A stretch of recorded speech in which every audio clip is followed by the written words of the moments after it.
Welcome to the One Advantage podcast, exploring the intersections of peer power, culture, and agility. Your hosts, Mike Richardson, Jason Richmond, and Leo Bottari, co-founders of the One Advantage community of practice and advantage peer groups. For more information, please visit us at the One Advantage podcast. All right, here we are again, Jason. Good to see you. We're back for another episode of the One Advantage podcast. How have you been, Jason? Oh, fantastic. Busy, traveling all over, engaged with clients. I got to tell you, Mike, I am 2022 going into our fourth quarter. Yeah. It's been a great year. The transitions, the culture work we've done, the engagements we've had with clients, the in-person interactions. It's just awesome. So refreshing. It's energizing. It's just energizing. Exactly. And for those of you watching the video, everybody, I recognize that backdrop, Jason. I think that means you're in St. Thomas, correct? I am. I am in the lovely U.S. Virgin Island of St. Thomas this week, for sure. Oh, blimey, I'm jealous as heck. So it's Jason and I this week. We have no idea where Leo is. We've lost him again. He's hard to track down, let alone pin down. He's around somewhere, traveling, spreading the word once again about everything peer innovation. In fact, I think he's out east, and I think he's doing like a 3-day retreat summit, something like that. Yeah, he sure is. So everybody, we're going to have a good one today. Jason and I will find out a little bit more about what Jason's been up to and what I've been up to before we get started. But we're going to talk about today, everybody, where are we with the new world of work? You know, it's kind of been, I don't know, Jason, almost a year now since we've been doing these podcasts, and kind of exactly a year almost since we sort of formed the One Advantage. And man, how many times have we talked about this whole new world of work and the bewildering phrases? You know, it started off with the RTW, return to work. Then it became the Great Resignation and the Great Reshuffle and the Great Reassessment and the Great, whatever you call it. And now we're talking about quiet quitting. And I'm not even sure I understand what that is. But anyway, we're going to talk about how the heck do you make sense of it all? And more importantly, Jason, we're going to talk about where is it all going?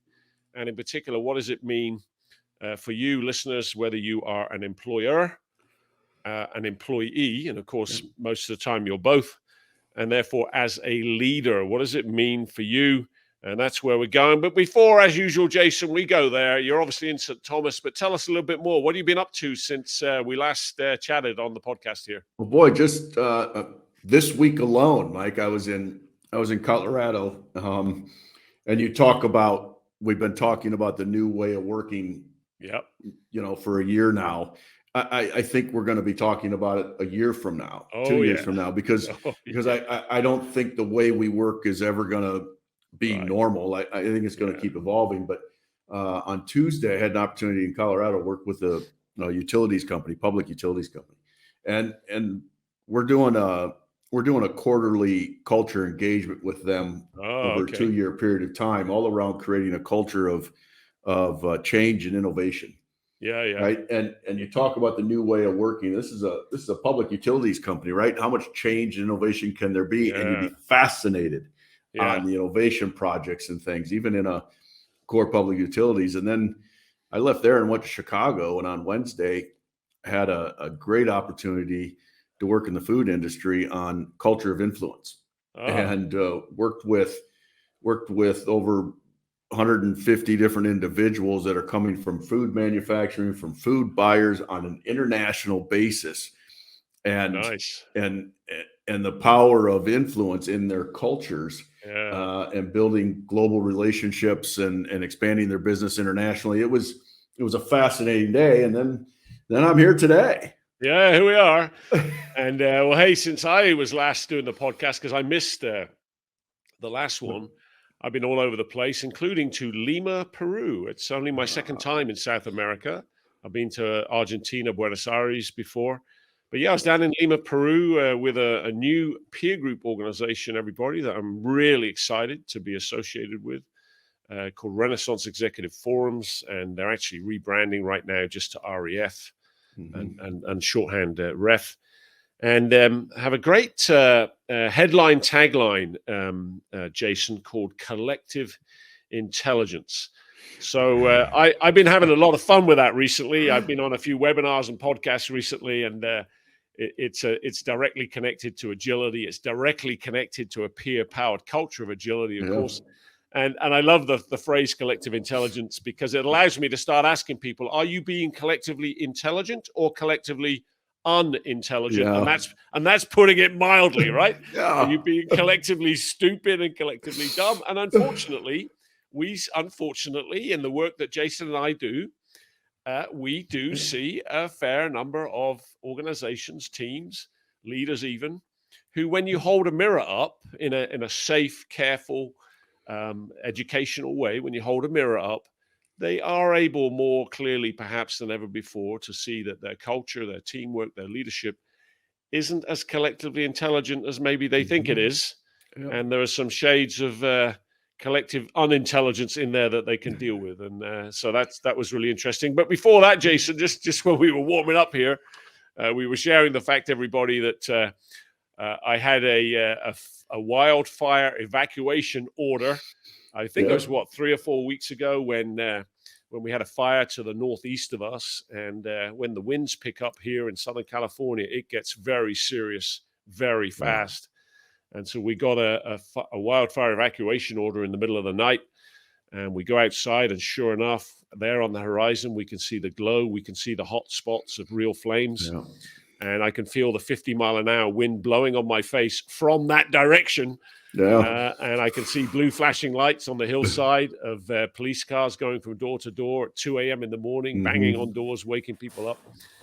But it became a foot race between the winds were actually the northern edge of Tropical Storm K coming up from the south. It became a foot race between which would get to us first, the wildfire or the storm. And thankfully, the storm got here first, and we had tropical rain. But amazingly, everybody, it doesn't put the fire out. It's just amazing. Half a day later, when everything's dried out again, the fire just pops back up. Yes, in a more percentage, contained. It went from 5% to 40%, but it's just amazing. So we had our agility tested, and thankfully we got away with it for at least for another day. We've lived in this house for 10 years, but never been threatened before. So there you go. Anyway, everybody, back to what was it we were going to talk about again? Oh yeah, where is this whole new world of work going? Jason, I mean, this is your wheelhouse, right? This is where you spend all of your time and your team doing all the great work that you've talked about. And when you have been listening to things over the last 12 months, what are all the different phrases and concepts and things that you've been hearing, and what's some of the research data that you've seen, and what do you make of it all? Yeah, it's all the way from hybrid leadership, hybrid communications, any cultural or human capital term that is been around and used in even competencies, right? Leadership competencies. Everybody's just putting the word hybrid in front of it. Yeah. Right. And some of it does not change. Some of it does. But it's the fact the same type of competencies needed, the same type of talent development needed, the same type of focus on performance is still needed. The leadership behavior might tweak, our communication styles might change, but some of the fundamentals are the same. But then we got quiet quitting, quiet hiring, quiet firing, right? So now everything is, getting said that, well, if it's remote or hybrid, then it's quiet. And I was in Scottsdale 2 weeks ago at a human capital conference. Yep.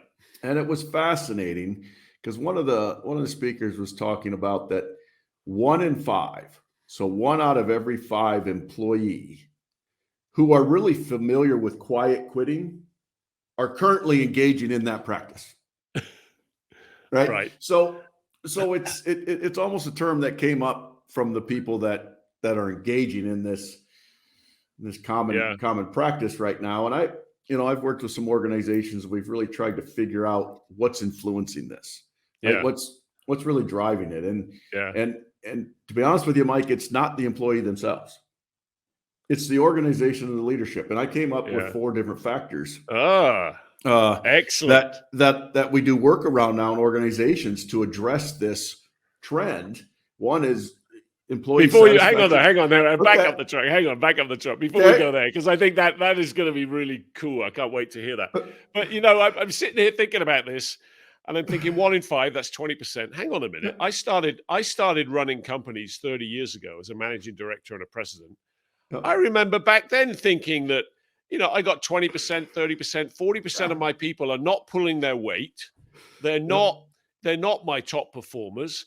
They're kind of more passengers than drivers.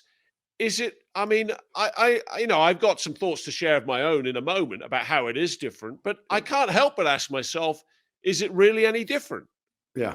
What do you think? I don't think there is a lot of differences. Some of the fundamental things that employees need, that they're hungry for, have not changed. Right. And the work I've been doing with organizations, because I get asked that all the time, what does my workforce want? What else can I do? Yeah. And I always tell them, employees want autonomy, right? Yeah. They want to have a little bit of personal ability to act based on their desires, their motives, their values. Yeah. They want to have mastery. They want to be a subject matter expert. They want to feel important, right? They want to feel valued.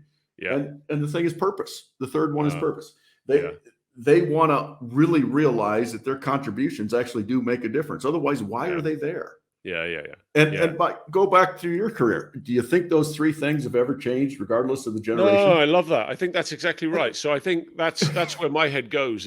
There's a long thread here that in many ways hasn't changed. That saying, the more things change, the more they actually kind of stay the same. The long thread is the same. Now, what pops for me, just thinking about this, is it's sort of analogous to my work around agility, right? Where when I first introduce people to the concept of agility, and we talk about why you've got to be more agile, it's really because of the speed of change and the pace of business.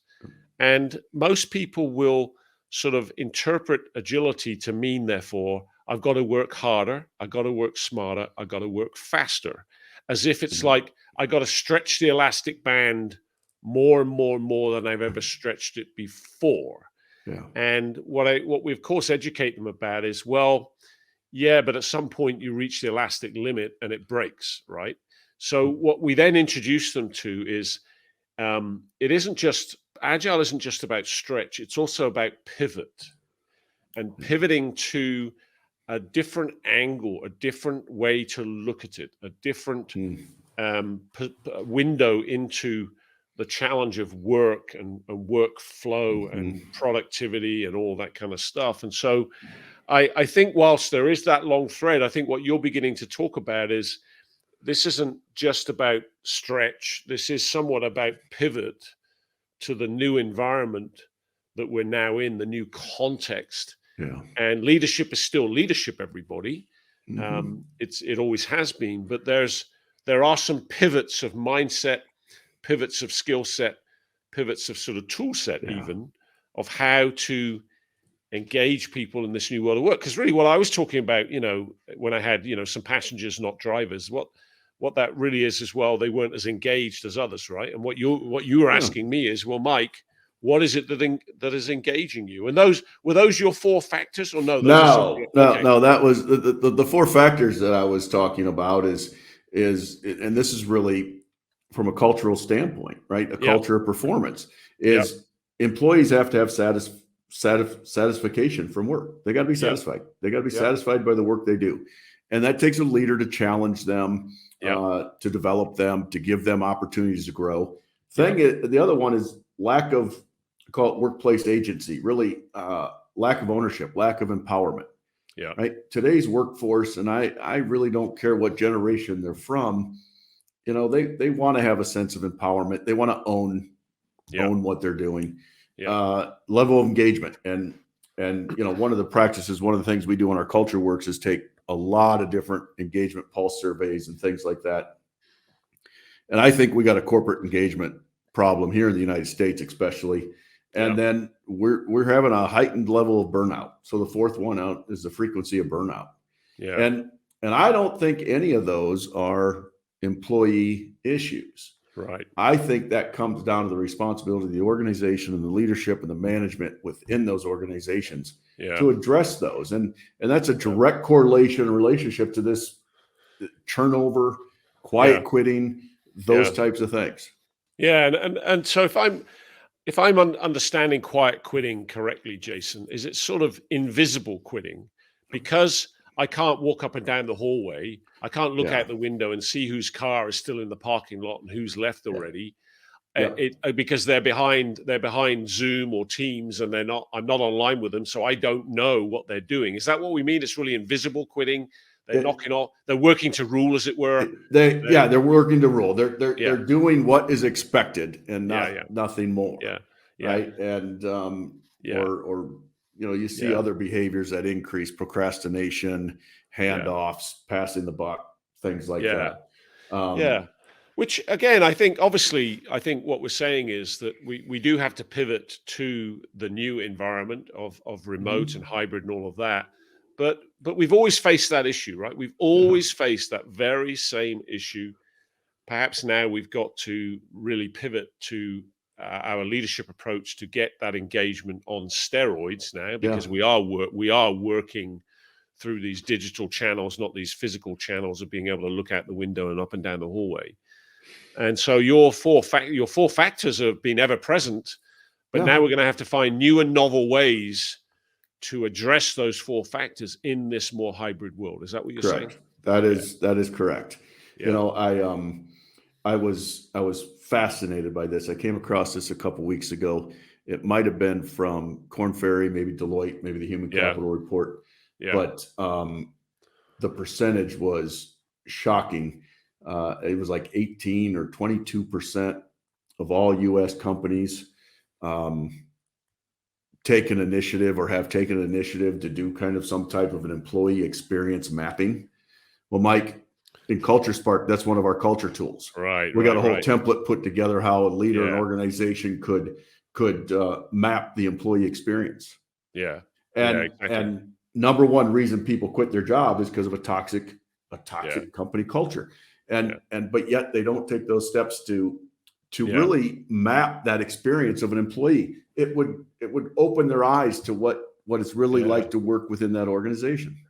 Yeah, and by the way, everybody, and we've talked about this a few times over the months, is I saw some data the other day from the I think it was the World Economic Forum, where I've been saying for a few months now that by the year 2030, the World Economic Forum predicts a crossover between the two lines on the graph of the percentage of your workforce who are not employees, the percentage of them who are freelancers, gig workers, contractors, et cetera. And at one point, I saw a graph that predicted that crossover, 50-50 crossover would occur in 2030. Well, they just brought it forward 3 years to 2027. That's just around the corner, everybody. In other words, you're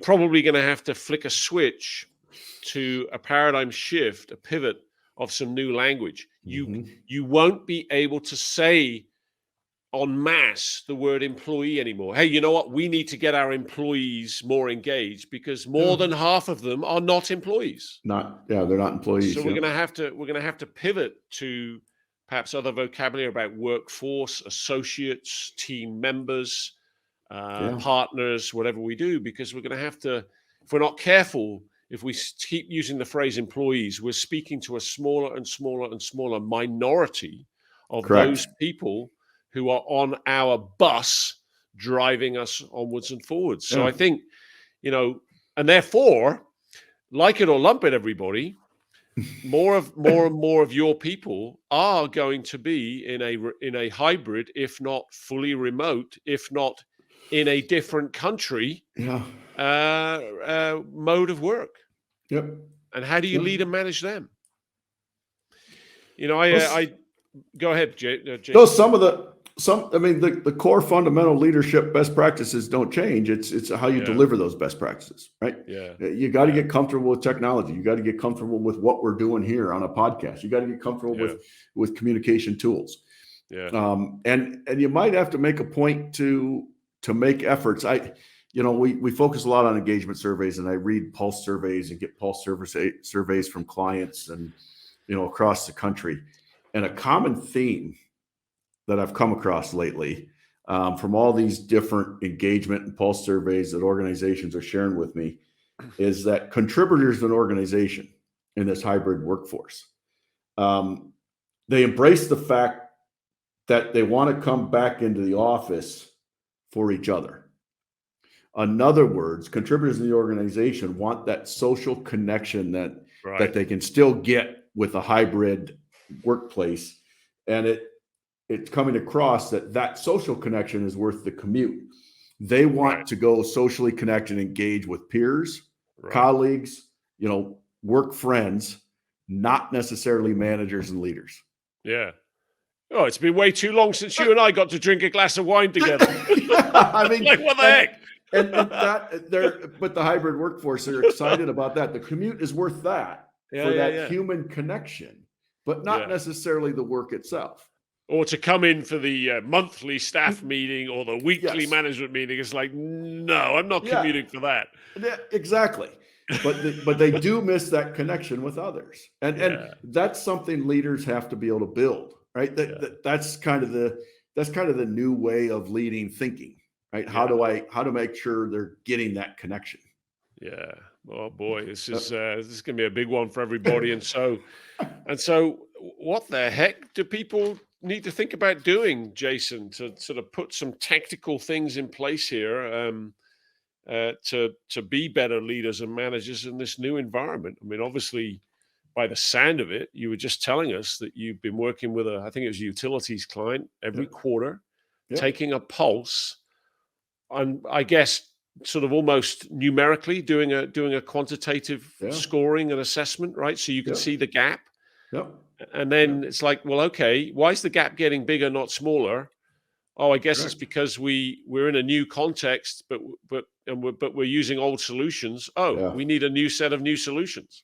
Yep. And contributors today, right now, more than ever, coming out of what we did, out of our business challenges, and with all the human capital storms out there that we're dealing with, geopolitical, economical, whatever they might be, contributors in an organization want to learn and grow. Yeah. Right. Yeah. And it's from a corporation or organizational standpoint, that investment in people to allow them to learn something new, to raise their game, to, allow them to grow even cross-functionally within your organization is one of the number one drivers of retention and culture. It is develop your people, invest in your people. You asked what can they do? I continually give opportunities for your contributors to grow. Yeah. Yeah. And then the other thing that comes up for me, and obviously this is something I get into a lot in my agility work, is I hear people talk about the fact that obviously because more and more people are remote, the only real way to sort of run into them in the virtual hallways is to have meetings, right? Yep. Or perhaps you can have ad hoc, coffee meetings or ad hoc, pass each other in the hallway. Of course, you could do that virtually by just calling someone out of the blue. Of course, I'm sure people are doing that. But oftentimes, of course, it's meetings. And because it's all invisible and we're worried about invisible quitting and quiet quitting, we might be tempted to have more meetings to sort of micromanage whether someone is sat at their desk and working actively and all that kind of stuff. And I hear a lot of people, younger people in particular, sort of really push back on, please don't micromanage me and you know where I'm going, right? Which is, well, there's two kinds of micromanagement, everybody. There's bad micromanagement, which is, are you working? Are you still busy? Are you still engaged? Why are you doing it that way when you should be doing it this way? What's taking so long already? Breathing down someone's neck, looking over their shoulder. That's bad micromanagement. But you have to be very careful because there's a very, very, very good form of micromanagement, which would cause you to have more frequent meetings, Scrum-like meetings. I mentioned the peer group organization I'm with right now. Of course, what did I immediately institute? I instigated a daily Scrum meeting of pretty much the top executive team globally. They're all over the place. It's South America, USA, Europe. And it's a quick fire 30-minute meeting. We found a time of day that kind of works for everybody. We do it at 8 a.m. My time, Pacific. Yep. So we can get the sort of pre-evening time in Europe. It's 2 hours later in South America, Central Time. And just a quick 30-minute meeting with a flow and a structure that isn't to breathe down people's neck. It's to ask everybody, what do you need to stay in traction today? What decisions do you need help with? What support do you need? Who's not coming to your aid with things that you're trying to get done? A quick fire flow, 30 minutes. We never finish late. We never start late. Mm-hmm. And it changes everything. And well, Mike, the key word there is what do you need? And by the way, of course, some of it is, hey, everybody, here's what I need. I do need an answer on that today. And I do need an answer on that today because I'm trying to get it done. Can you reassure me I'm going to get it? Yeah, good. Okay, good. And that, everybody, is good micromanagement. Now, when you do it the right way, when it has the right feel, typically what happens is 2-3 weeks later, when people are getting practice, they love it because it's a meeting which serves them and empowers them and enables them to feel confident in what they're doing today, because they'll have their chance tomorrow to be back in sync with everybody and realign. So I think everybody, that's one of the pivots perhaps for you to think about, that could be multi-purpose. It is helping you up the cadence and tempo of getting tactical stuff done. It's very engaging for people. It's a great leadership moment when it's done in the right way. And it isn't bad micromanagement. It's good micromanagement. So that's just one thought I had. I'm glad you shared that story, Mike. All our listeners, Mike, Leo, we're constantly publishing thought leadership, subject matter expertise on the human capital topics, agility, peer, culture, that can be found on the oneadvantage.com. But I constantly read others' thought leadership and research, and kind of in the alignment to what you're talking about. Microsoft just released this article around productivity paranoia, right? Nice. And don't let your leadership team and your organization get into productivity paranoia. And basically what that means is so many contributors are saying that, yeah, I feel very productive. However, the leaders are paranoid about it. They're paranoid about it. As a matter of fact, it even said, it gave us based on surveys and research they did, 87% of employees report they're productive versus 12% of leaders who have a full confidence that they actually are. Yeah. That's paranoia. Yeah. Don't fall in that trap. Don't fall in that trap, and don't come up with the wrong solution to the wrong problem. Correct. Do not think that to relieve your paranoia, you should now micromanage that they're being productive. You can micromanage their productivity in the right way with good micromanagement, daily scrums, weekly scrums, not the wrong way, bad micromanagement, which is, checking in to double check that they're working, being big brother looking over their shoulder. So, really cool, Jason. Did you have anything else on your list that you wanted to share? Any final thoughts for our listeners here on this whole topic of quiet quitting and everything else? One final comment, and it's as fundamental as can probably get. Take care of your contributors in your organization and be an authentic leader. And if you do those two things, your contributors are going to take care of you. Yeah, beautifully said. Gorgeous. And exactly, everybody. And come on over to the One Advantage to check us out and find more podcasts, find more webinars, find more daily news feeds, etc. You'll find us at theoneadvantage.com. And we look forward to seeing you there. And we will have Jason here and hopefully Leo for the next one in the next episode of the One Advantage podcast. Thanks for being here, everybody. Take care. Thank you. Thanks for listening to the One Advantage podcast. If you liked this episode, please consider helping us by rating us wherever you listen, spreading the word, having us as a guest on your podcast or webinar, and mentioning us in social media. Find us at the One Advantage podcast, where you can get more information about us and this episode. Thanks again for listening, and we look forward to more great episodes to come.